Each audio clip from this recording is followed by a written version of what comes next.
So this video is going to be about isolation. And sometimes it's good and sometimes it's bad. And that word has gotten a lot of kind of bad rep to it.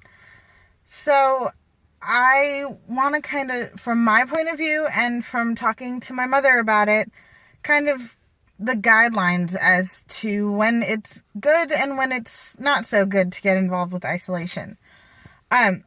So I tend to isolate myself a lot when I'm depressed or feeling down, or I just isolate my lot in general. But there are times when it gets really, really bad. And my mom asked me today, how does she know when it's okay to butt in and interact with me and when it's, not appreciated? And she made a very good point. I mean, you want to help, but you don't know how. So I basically told her, if you see me isolating myself, it means I don't want to talk to anyone. I don't want to be around anyone.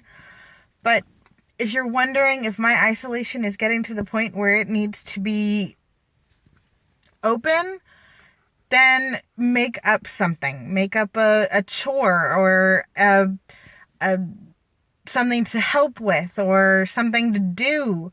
Just make up some sort of errand and see if the person will come out and do it. If I'm very bad, I won't say no.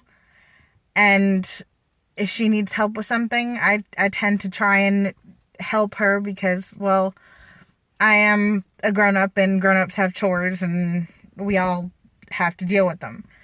So I told her, just see if you can get me to do that. If after that I kind of come out of my little cave, I start interacting a little bit more, I start getting, more lively, then you know what? My isolation needed to be stopped right then and there.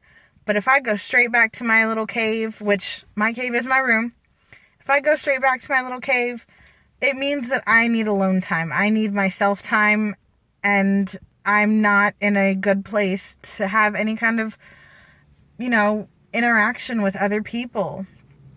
So, just as a guidelines, you need to try and gauge, because isolation, you should be happy to be by yourself, and you should love yourself because you are a fantastic person.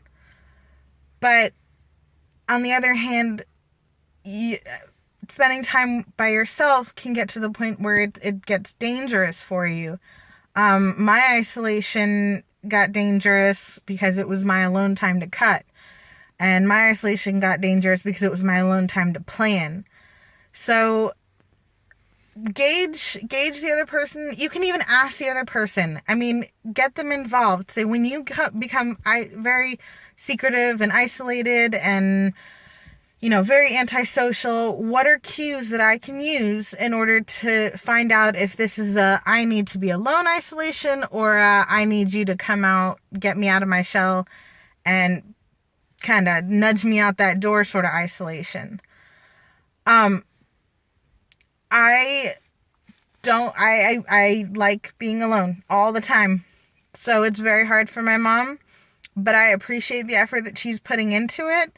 And I appreciate that she's trying to get me involved into what are the cues that she needs to look out for, because you know what? I'm on medication and I'm hoping to get better, but I'm still at that stage where if I don't get better, I'm okay with not living. And that hurts other people. So I want to try. I want to at least try for her sake. I want to try for my sake. And I want to try for the people who care about me. So I'm working on it. But yeah, just the isolation thing, get the other person involved. Get the person who's isolating themselves.